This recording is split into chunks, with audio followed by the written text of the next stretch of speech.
Hello, Drunkduckers. This is Ozone Ocean. And with me is Tartsarine and Baines. Hello. Hello. Oh, hello. So, and we're on the Quackcast. We're doing Quackcast number 775.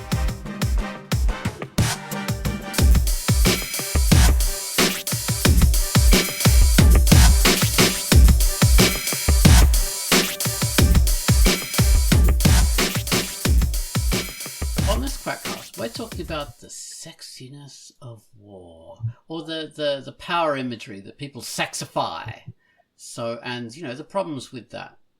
So that's what we're going to be talking about.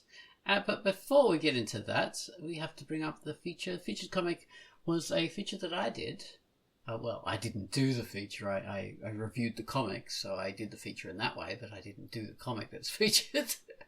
It was a comic called Bulldozer. Which, by the way, I featured for the historical webcomic month that we are doing on Blue Sky. Yeah. So, double feature for Bulldozer this month. Bulldozer, yeah. It sort of like has a bit of Pinky TA-ness in it in some ways, because it happens in, you know, Soviet Union and all that kind of stuff, and it's got a sexy woman as a star. So all comics with a sexy woman as a star are based on Pinky TA, as you know. But, yes. And it has a cameo by Octobriana, which is a kind of a fake character that was meant to have been created in the Soviet Union as a comic character, but she never was. So, yeah, that's interesting. Anyway, we're not talking about Bulldozer, but I am going to tell you about that now. I'm Ozone Ocean, and my feature for the week was Bulldozer. World War II was a terrible time, especially on the Eastern Front, which is where our story takes place. Annabelle is a stage performance artist specializing in pulverizing things with her very thick head. When war breaks out, she finds herself in the thick of the action and finds a way to use her special talents to her advantage. This is an action war comic. Beware, there is some nudity, lots of action, and violence. The sort of violence you'd expect from, a war comic. This genre is replete with that kind of thing. The art is black and white and drawn in a very nicely stylized, unique form that is a kind of signature to the artists, and it's very regular and refined, so it looks really good. This is the sort of comic you sort of think to see in a newspaper or something like that. There's even a cameo from Octobriana, who was sort of a meant to be a Russian comic character. So, yes, look up that. Although there is a bit of history to that, and she's not quite what she seems. But anyway, Octobriana does show up in this comic that is set in the Soviet Union during the Second World War, and also set in a little bit in Britain too. So, yeah, it has a bit of an international flavour. So enjoy Bulldozer, and it's rated M for mature, and it is by Video Prince. Rated M. Video Prince, also aka Tom Steele. So that was Bulldozer. Okay, so Gummels is creating. Hopefully he'll be able to finish his theme that he's creating this week, and he talked about that in his news post on Thursday, which is pretty cool. You should go back and read about that. And well, we all have like contributions to make to it. So hopefully up next will be his theme. Gummels' theme this week was The Starry Ladders. It's an introspective high-action rock song with a fun little twist. Soaring electric guitars and weird electronica flavoured with a car alarm? At least that's what the musicians think. And, wait and see who these musicians are. Take it away, Gummels, with your theme to Starry Ladders.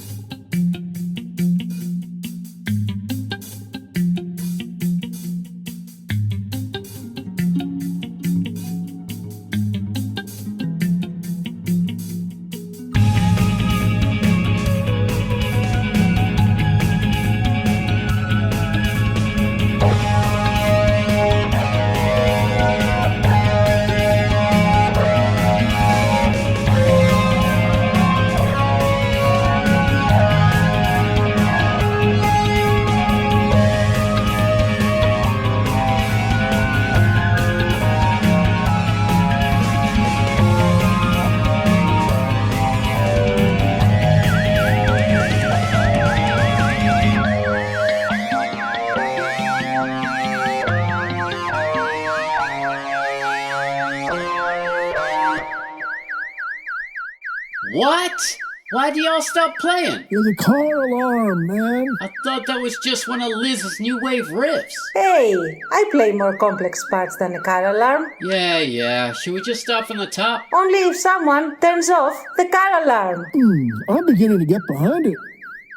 Yeah. Maybe we should just jam around it. I've heard worse hooks in good songs. 1, 2, 3, 4. That was the theme. Okay, so the sexiness of war. All right, so this is a very long and storied history behind this. Power imagery based on weapons, swords, guns, and stuff like that, and creating a sexiness of the imagery from war or battle. How that is as old as time, basically. What I had done was I did some drawing of my hussar character, because I have this uniform based on her hussar outfit, Totenkopf Hussar, Lieb Hussar, which is a black uniform with many silver buttons on it, and a hat like a Totenkopf. It's a really cool outfit that I've been putting together for years and years and years, spending so much money on it. And it's really cool. But I based an art kind of artistic kind of characters on it. And I did this latest kind of imagery with this hussar riding a horse, and he's holding his sword down by his side, and it looks, it's kind of like it has this coolness, this sexiness about it. And I was thinking that it has a sexiness about it, but what is sexy about that? It's just like evoking the power imagery or war imagery, and war, and it's not a very sexy thing in reality. And what would this person do with his sword? He would inflict injury on people, and that's quite awful. There's that's the opposite of sexiness. It's disgusting and horrible. So that's a rather interesting contrast, isn't it, when you think about it? The sexiness of war versus the actual horribleness of war. That the reality, it's not sexy at all. So yeah, right. It's worth chatting about. But yeah, people have been fascinated by this for millennia. You see these ancient Hellenic Greek sculptures. I don't think it was before that they didn't really have the sexiness of that kind of battlefield imagery in ancient Greek sculpture, but in the Hellenic world they definitely did. That was one of the really early depictions of that kind of especially Hellenistic more than anything else. They really did kind of depict that kind of power imagery of battle and things like that. In the Corinthian helmets basically worn on a lot of these characters. That's basically classical symbol. The sexiness of war was a thing since at least the Trojan War narrative. In a narrative, but not the imagery. But yeah, you're right. But the imagery, that's what I'm saying, since the Iliad at least, you have this imagery. It might not have been in huge statues necessarily, but it was a super popular image of Achilles, the shiny Achilles with his magic armor that he wore, and there is very specific language that Homer uses about all the cool armors and cool weaponry that the Achaeans are using. The war horses, the chariot, battles and all of that. So there is sexiness, I would say, as early as Mycenaeans, at least. Oh yeah. I didn't think about the narrative. You're right. Just the writing itself. Well, not right. The oral history, the story itself. I mean, and it's much earlier than that, because of course we've got Gilgamesh and the Egyptians. Yeah, but because you said the Greece, because if we go global, you have the sexiness of war in the reliefs left behind by the pharaohs, where you have this like a huge, amazing, cool, sexy pharaoh, and these tiny, tiny victims of the enemy being, trampled under his chariots, wheels or whatever. Like, look how cool and amazing I am, uh, sexiness of war. And then again, as you said, you have Gilgamesh and stuff. And if we go even further east to China, and you have all these warriors of heaven in different iterations and titles that they have again cool armor, striking poses, or the sexiness of being all together in a huge army. So we're invisible because we're many. All of that. I don't think.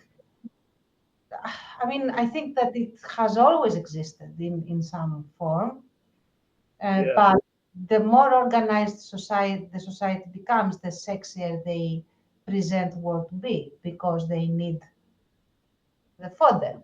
How are you going to attract people to go kill if To you tell project that power. come Exactly. get your butts on the floor for your king? I don't think that would be a winning message. Yeah, I mean, the famousness of the Spartans, they're so famous because of war, not because of their horrible society, because of war. What is your profession? That's basically, if you look at 300, that's it doesn't get sexier than that. They even have the small red briefs on. Yeah.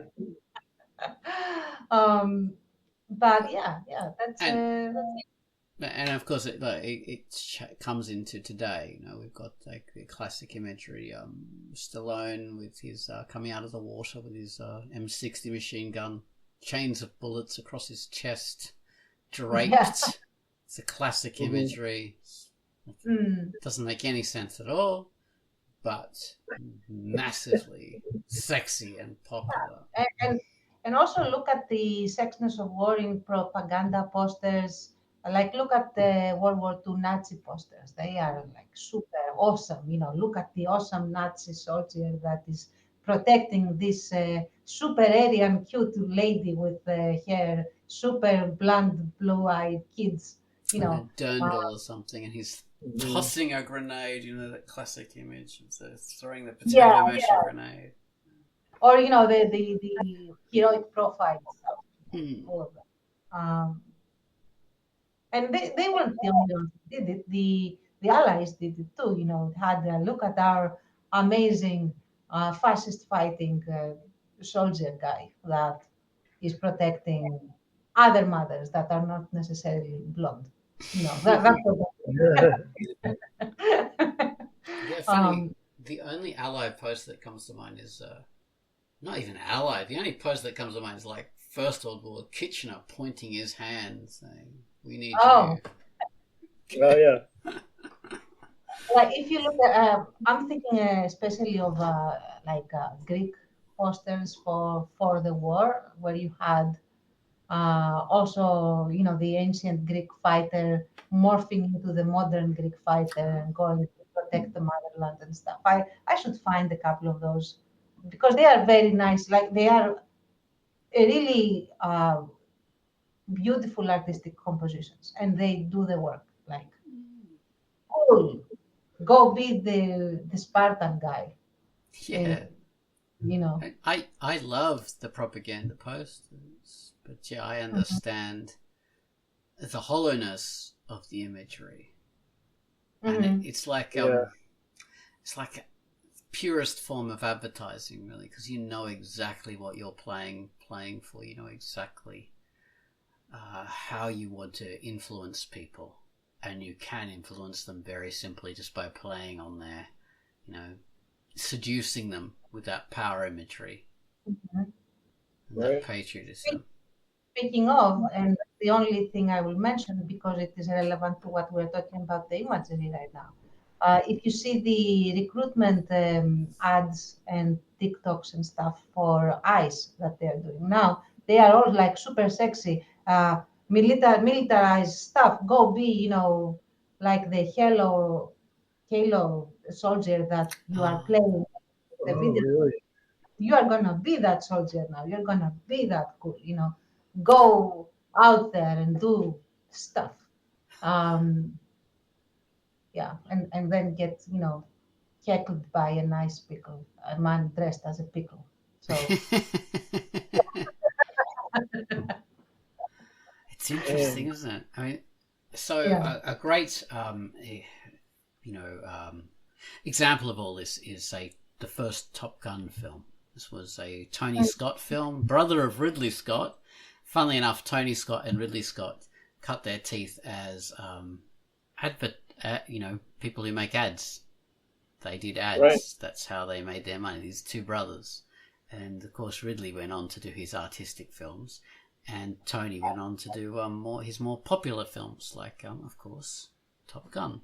And I'm not saying it's bad. I love Top Gun, and I love all Ridley Scott's films. He was very good. Sorry, all Tony Scott. Ridley Scott's good as well. But yeah, so Tony Scott did this famously Top Gun, and Top Gun is a military kind of recruitment sort of film. And it doesn't even depict anything like active, like battle or anything like that. There's a brief shot of like it's a supposed Russian plane and Maverick's plane, going head to head, but they're not fighting. They're just intimidating each other. So the whole film doesn't actually involve active war. It involves like training and romancing and guys on the beach playing volleyball with no shirts on. yeah, It's like It's gay propaganda as well. It's very effective. it sexualizes war. It sexualizes the military to a massive degree, and it was a massive recruitment tool for the American Navy, and the Air Force, because so many people joined. So many fighter pilots will say they joined the military because of that film, because they loved it, because they wanted to be one of those sexy shirtless guys playing volleyball on the beach. They wanted to be, flying. They wanted to be like Maverick in his F-14. Yeah, people want to be strong. They want to be heroic. That really plays into the psyche, right? Gets under people's skin. Mm-hmm. It's that power imagery. But, yeah. It's the power, the ability to protect and inflict power on people. Yeah. And to represent it as well, I suppose. And it also is a socially acceptable way to be as aggressive and violent as you want. Right. So. But I mean that's true, especially for when we're talking about like say ICE or being But a lot of the time, I think it's just like it's the image of it. They don't actually want to be like beat people up and kill people necessarily. It's just that they want to represent it and have people be in awe of them because they represent that power. So yeah, I could do this. I could do that if I wanted to. Yeah. I could blow everything up. I could do that. But it's enough just, to see me represent that imagery and respect me for that because I represent it. So you must respect me, I think that's the main thing. Yeah, absolutely. I mean, nobody wants to be called the butcher. Right. It's like one of the main things about weaponry and war stuff, the most perfect weapon doing its job is one that's never used. Because you never get to test it, for a start. It never gets to break down or be used up or whatever. But for its life, it's there and it's able to intimidate and to scare off the enemy and to impress your own people and do that job. And the best useful weapon you can have, like a fighter plane or a warship or something, or a tank or something like that. If it's never involved in an active conflict, then it's not a failure. It's an incredibly successful piece of gear because it's doing everything without blowing up. Yeah. But that's sorry. Yeah, go on. No, you go. I was just going to finish what I say. That's the imagery of power. Anyway, so go on. And like especially, for example, over here in Greece, this sexy show of power is very much woven into the culture. Not in, oh, look at how powerful we are, we're going to go be aggressive to someone else. This has never been part of the war culture of Greeks. Mm-hmm. But it's like, look how powerful we are. If you come at us, we're going to basically trounce you. So we have all these parades, national holiday parades, where what is being shown off is that look at our defenders. This is how they're being described. And what these defenders are, gigantic weapons of all sorts, and then immaculate rows of soldiers that are not mercenaries. We don't have a mercenary army. They are either career soldiers or they are recruits, because we have an obligatory service. Okay, conscripts. I'm not going to say conscripts because conscript implies, if I'm not mistaken, that you are given a slip for going to the front immediately. It's just that you do your allotted time and then you your daily life. I mean, it is universal conscription, basically. It's when you reach a certain age, you're obligated to serve. We do have that. So, and it's like, look how we are awesome and sexy and stuff. And, we are going to be safe thanks to these things that are so awesome, bombastic, and amazing that nobody's going to dare challenge us. And the nobody is usually Turkey. Like Turkey is not going to come at us because look at all our stuff. Yeah.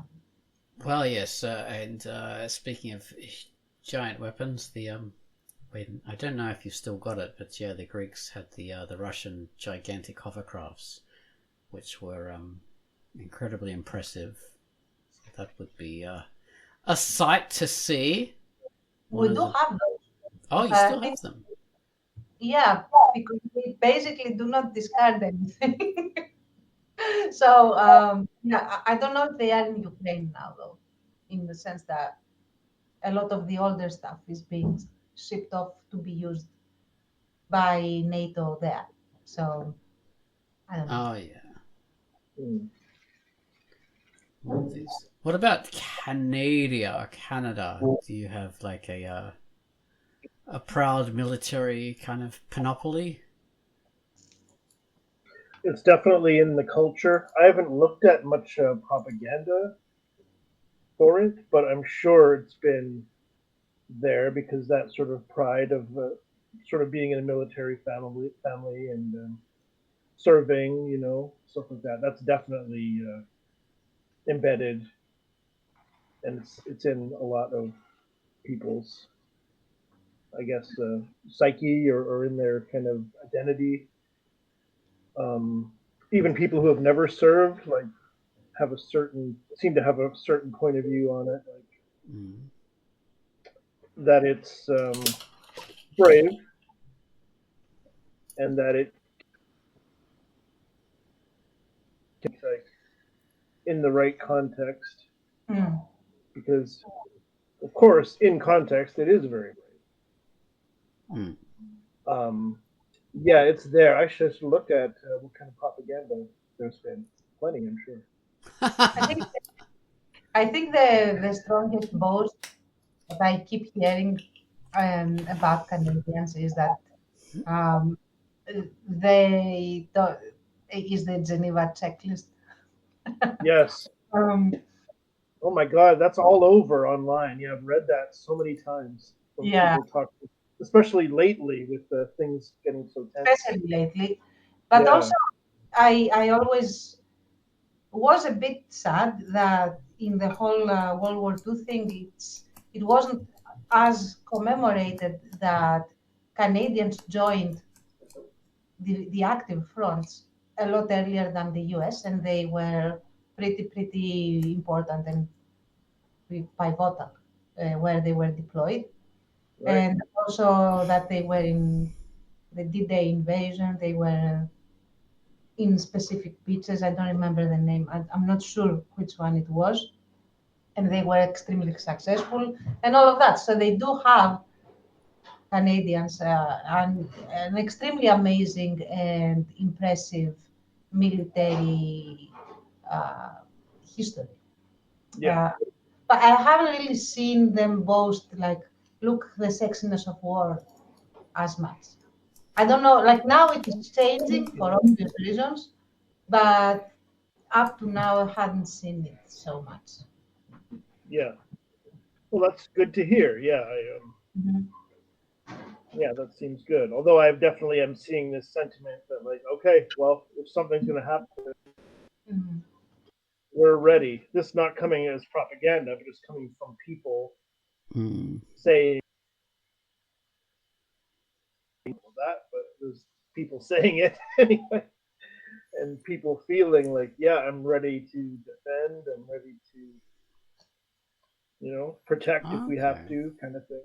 Um, So yeah, that it's there. Whether that comes from propaganda or not, I'm not really sure. no, that might be a slightly different thing. Like the willingness to defend. It's not necessarily related to kind of like people being seduced by the sexiness of war, because defense isn't necessarily a sexy thing. It's like do you want to protect Right. your country? It's more to do with protection, I would say. It is. I Protection mean, of I what's also see yours. it very often. I see the sentiment of, yeah, try it. You'll regret it. So there is a bit of that, a lot of that too. Yeah, that's interesting, isn't it? Yeah, how that we can actually separate you know, the sexualization of war from the need to defend, and Yeah. not the And then Orwellian idea, like calling something a defense force when in reality it's an attack force. But sorry, go on. right. Um, and also just the deeper thing, deeper than propaganda, is the psychology of being attacked and the anger that comes from backlash that can come from that. And that's just kind of in us as humans, I think. Oh yeah, that's like Yeah. basically. Which, of course, yeah, propaganda plays into human nature. Hmm. Obviously, like that's what it's there for, to provoke these things and direct them. Oh, it So, does. Maybe we should just yeah. call this Quackcast the Propaganda Cast. Yeah, we might have talked about that before, but this subject is obviously related anyway. But Yeah, true, true. sure, of course. Yeah, it like you say, it is completely related. It's fascinating, fascinating. So it is. I mean, war imagery is something that can seduce anybody because, like you say, it plays into aspects of human nature. So, Yeah. I mean, are there any aspects of this war imagery that you've been seduced by at various stages in your life? Any aspects of war propaganda that I liked? Or not necessarily propaganda, but just like war or power imagery that you've sort of fallen for. Well, I definitely maybe not war specifically so much, but definitely violence. Yeah, I was a fan of superhero comics, which is all about usually boils down to people hitting each other. and the guy who hits harder wins. Yeah, the Hulk. No one hits harder than him. Yeah, He doesn't always win, though. No, that's true. That's true. Yeah, but it's, I guess you could say, like the phrase used to be, glorifying violence. Mm. You could definitely identify that in superhero comics, in like read as a kid and a teen and stuff. Okay. Like the imagery, very powerful. The idea of the vigilante, like Batman, beating up people.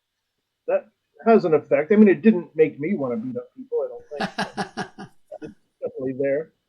The idea of a purpose, like a sense of purpose. I think propaganda does that for us too. Like that has an appeal. And I like, we always talk about, or I always talk about Star Trek and the military aspects of that sometimes. Like it's a military utopia, as the creators exactly, of Futurama called it. Right. And then, like in DS9 in particular, like plays into that military stuff, and they end up at war, but it's a lot of like kind of the duty and the process and procedures of being like on a starship that's a lot like a submarine or a tank or something. That's like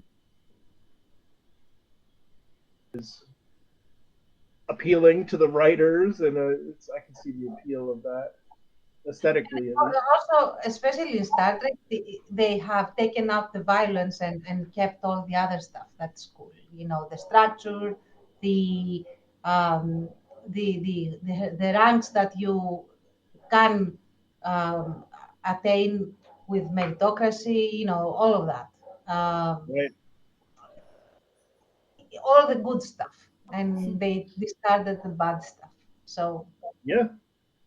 It's very much like the kind of mythology of World War II, where like we're fighting a noble, we're fighting for something worthwhile and noble, and we're the good guys, definitely. And, oh yeah, yeah.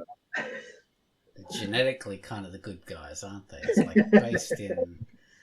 They have to be the good guys, but interesting in Star Trek, they do have episodes, like many episodes in Star Trek Next Generation, for example, where they see alternate timelines where they could have been a war-focused people. Right. And it's quite different. And it's dark and not very inspiring. Yeah.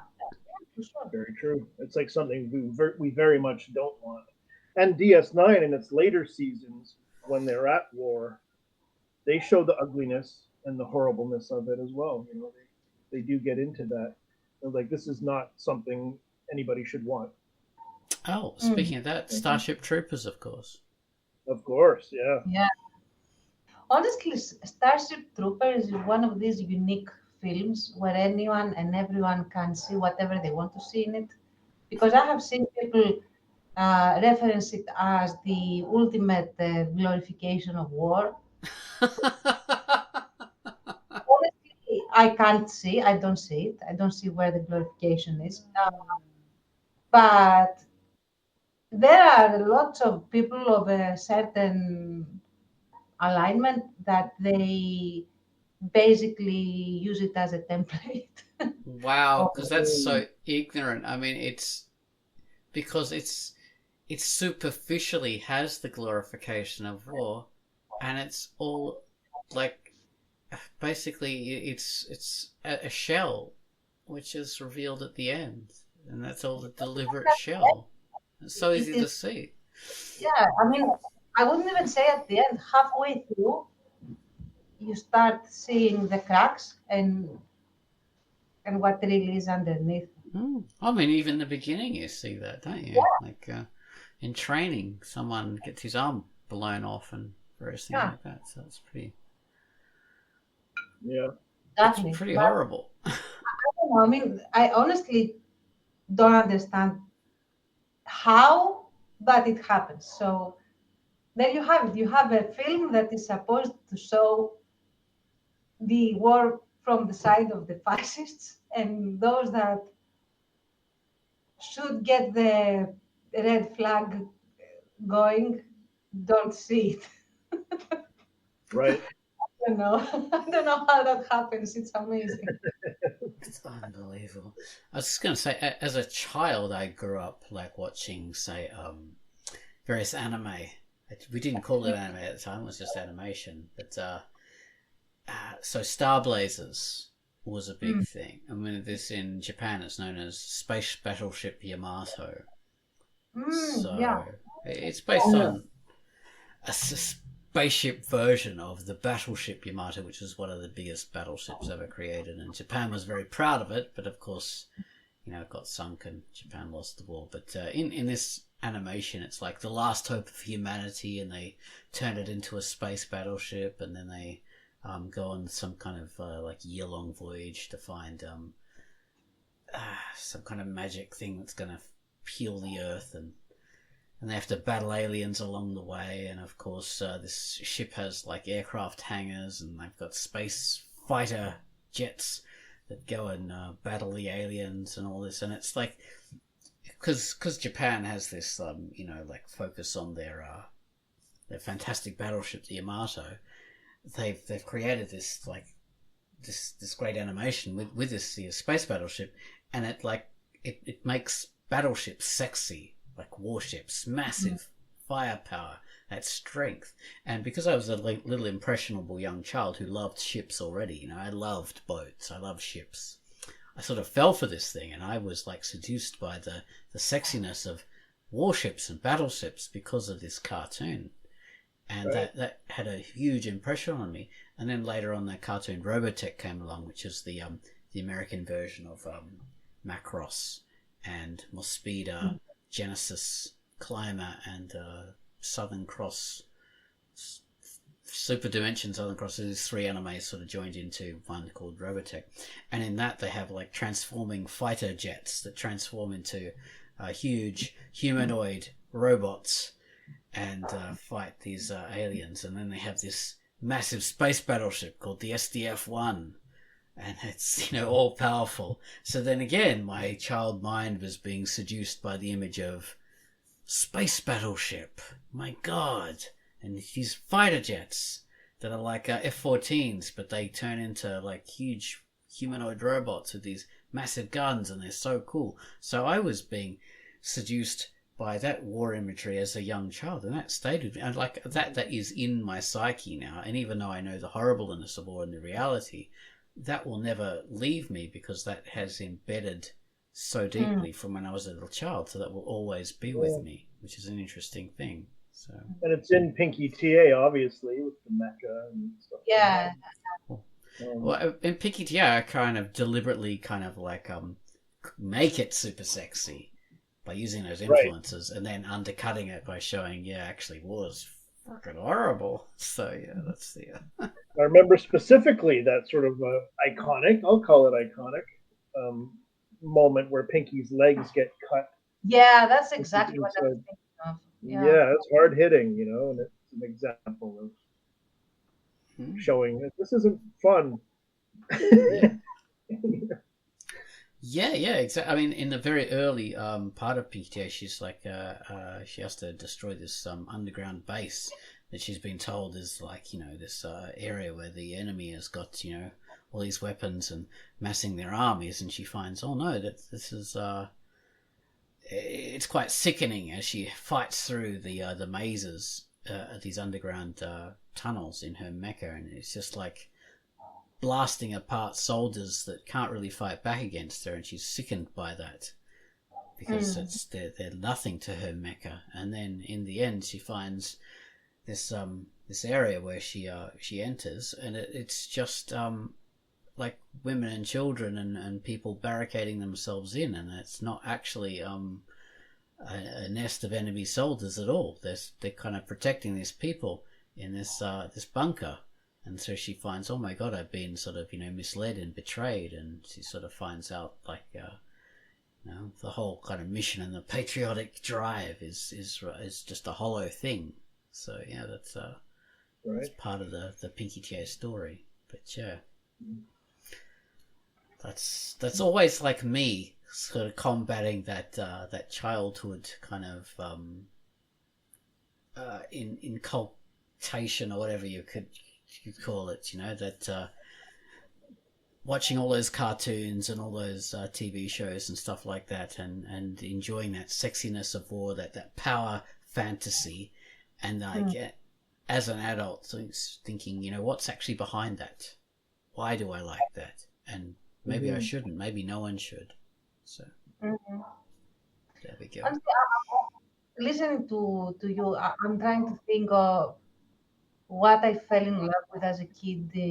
That would be war or war adjacent, and I can't say, like, I don't think that there was anything that I found charming about war itself as a concept. But the one thing I really, really liked, and I still like, I actually love watching it, is sword fights. There's nothing better for me than a great sword fight choreographed perfectly, with cool moves, with, the guys being amazing, one versus many, blah, blah, this whole thing. I love that. And I think that the first time I saw it, and I felt that it was like, oh my God, this is so cool. I think that was um, either, like, I'm trying to dig as far back as I can remember, but the one that stands out is, of course, Rurouni Kenshin, the lone swordman, and he was also a pacifist. So it's just a sword fight without killing people. Back then, I didn't realize that whacking someone with a big bar of metal is deadly. And it didn't, like, the physics of this anime did not take into account, like, if it doesn't have a blade, you survive it. So it was like amazing concepts of people being super skilled and nearly invisible unless they, came across an enemy that was on their level, which was very specific, blah, blah. Super cool. I love that. War in non itself, I think I never actually liked. I didn't really like it. I never found battles to be like amazing. And I remember the one thing that sealed it for me, that made me hate war in general and war and battles and all of that, was Saving Private Ryan. And I remember that I went to watch it in the cinema. And it was the first time that when, this opening scene with the Normandy, with the D-Day invasion, uh, where it shows the actual thing without the glory of war, but with all the massacre happening. And I think it is the one film where I actually cried, like really cried. It's not like, oh, it moved me and I shed a tear or two. Like, I actually cried and I couldn't look at the screen. And and yeah, and I others laughed at me for this, but I couldn't look at it. And ever since, it has haunted me. Not the movie itself, or even that particular scene, but this concept of humans being ground into meat, basically. And It's pretty horrible. yeah, so I don't think I like it at all. Even though I have been illustrating a battle for like a year now. Right, inverted. And well, of course, Without Moonlight is very much a war Yeah, comic, not glorifying it at all, obviously. yeah. Without Moonlight, I mean, you don't really. I mean, in the end, yeah, you do see fighting, but most of it is in it's the impact and the aftermath of the war, like for those that have to live with the occupation and that sort of thing. Right. It's really the front battle thing. It's not the Um, propaganda. Yeah. It's not the soldiers. yeah, the whole point that I wanted to show was, okay, how did it feel to live in this situation and trying to do something about it? How much did you have to pay to do something about it. That sort of thing. That was the whole exploration. Um, when I was little, like I said, like I grew up with those animes, but I also grew up with like American and British like war films that were always about the Second World War and these heroic, amazing things that happened during then. We've got like even when you've got prisoners of war, like The Great Escape, they're still like they're escaping and they're being heroic in that way. And then you've got all the other war films that show the heroicness. But because I grew up in the 80s, there was also like the Korean War, Korean War that had happened, and the Vietnam War, and the Vietnam War had changed people's perspectives on war. So then you had things like MASH, which was set in the Korean War, but was really about the Vietnam War and the nastiness that had happened there, and then various other things that had that as a downbeat focus. And also it was like the big global movement for peace and disarmament that ultimately failed clearly. But at the time, making peace in the world and looking at war as like this curse of humanity rather than cool, war, let's go be amazing, was a thing. It was a real thing. I remember very vividly growing up in the 80s as well, that we had a lot of kids' books that came out at the time that were all about how war is terrible and peace is the one thing that you should strive for in all ways, like plays, books, games, that sort of thing, especially in Greece. I don't know about other countries. And we had a lot of also accounts of the impact and the horrors of war and how they still lingered in the country. So during the 80s you had during all the Cold War you had the potential consequence of war was like world annihilation because of nuclear weapons. So you had a huge push for peace. And I remember, I was still quite seduced by that sexiness of war, but I remember even by say 1991 or whenever it was when the Americans went to Desert Storm, against Saddam Hussein. I think even by that stage, I was thinking war is the worst possible thing. That is a terrible, horrible thing. So even by that stage, I had overcome that fascination. And I thought it was a bad thing. I think by the time that Desert Storm happened, every war that happened after that, like around Desert Storm and after that, and again, I want to say no, since the dismantling of Yugoslavia. And Balkans.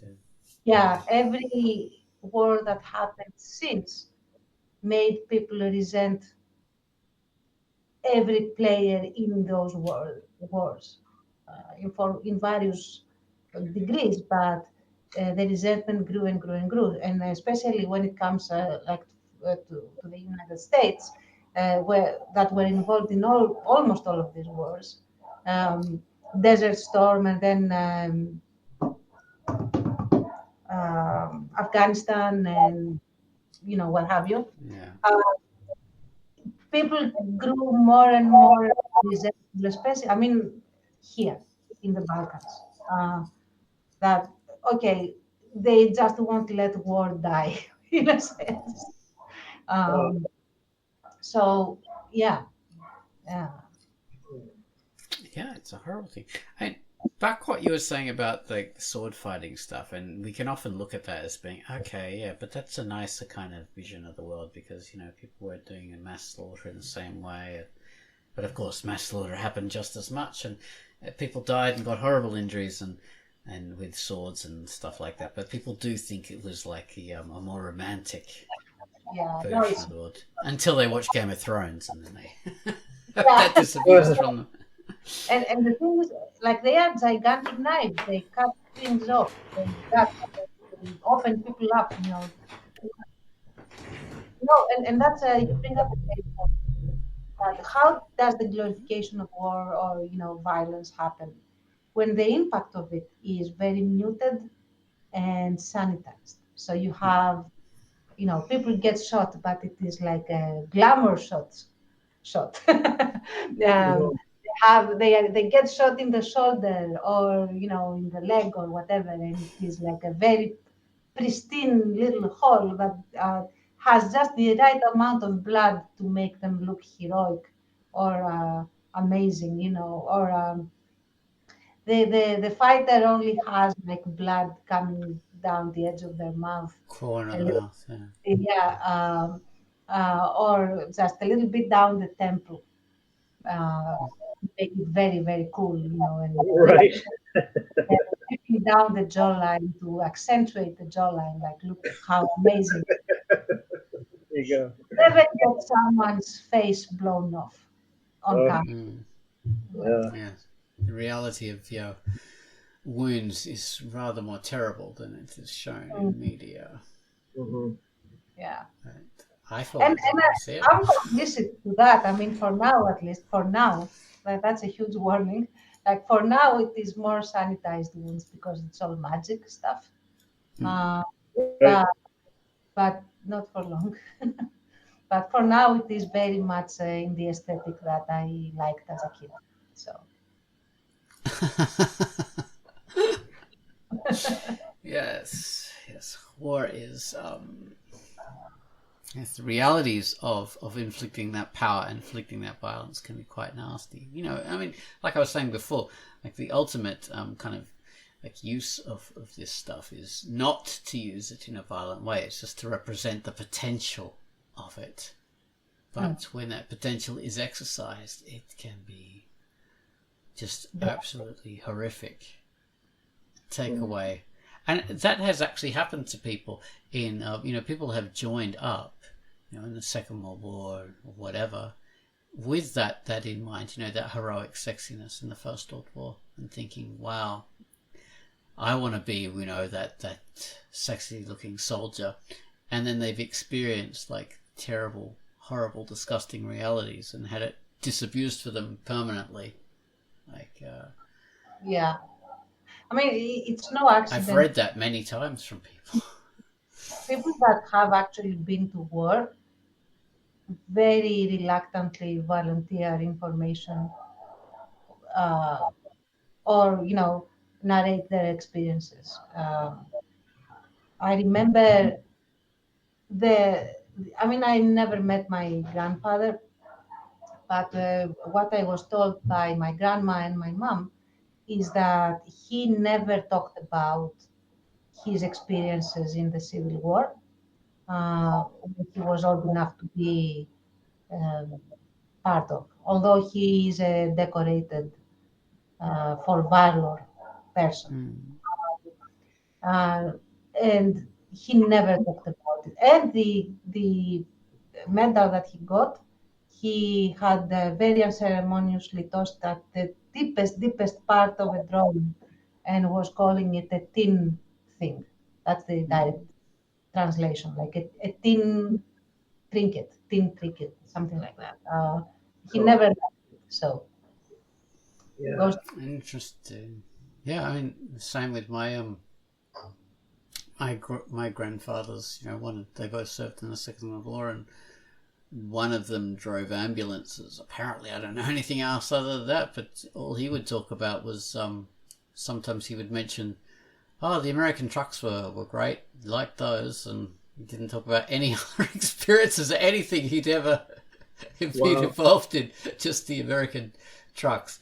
And my other grandfather, he just talked about how he went to these islands in the Pacific and built bridges and all that kind of stuff, but no actual experiences. No, he didn't even talk about how he did that in the Second World War. It was just he talked about how he revisited the island where he was stationed, and what a lovely place it was now. But Right. nothing about what he actually did during the Second World War on those islands. Exactly. And that is no, that is, there's a reason for that. Nobody wants to relive that. Right. So, What yeah. about you, Baines? Had you got any family kind of remembrances Yeah. of that stuff? I did not have grandparents even who served. One of my grandfathers was a musketeer. A Also mouseketeer. a musketeer, and he didn't discuss it either. I found the hat one time, but he wouldn't went into detail. But that's it. No, as far as I know, in the family history that I've ever heard of, maybe way back, but not that I've ever heard about. Yeah, well, Second World War was an interesting time. It's all cowards. Second World War was an interesting time in that a lot of the world was involved in it, but didn't have to necessarily be involved in it. You know, especially say like Canada wasn't directly threatened. I mean, it was sort of threatened, but not like really directly. So.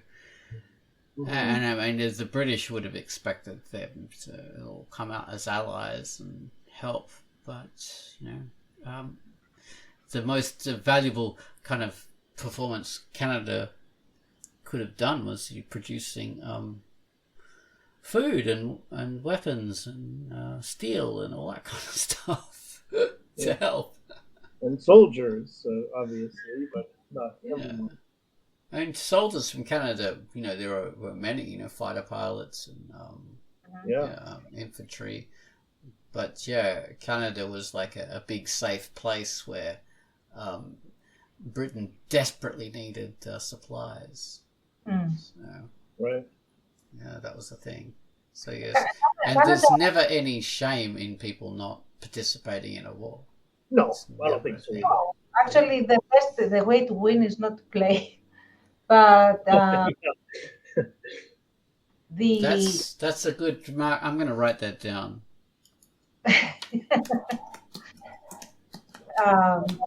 But yeah, I mean, Canada, just not to get angry Canadians in the comments, is that Canada did participate in the fronts a lot. It's just that somehow the narrative is only focusing on the United States, regarding World War II, rather than Canada entering the war earlier. Like I said, I don't know if it is in the videocast. 39, I think it was 39, 40. Yeah.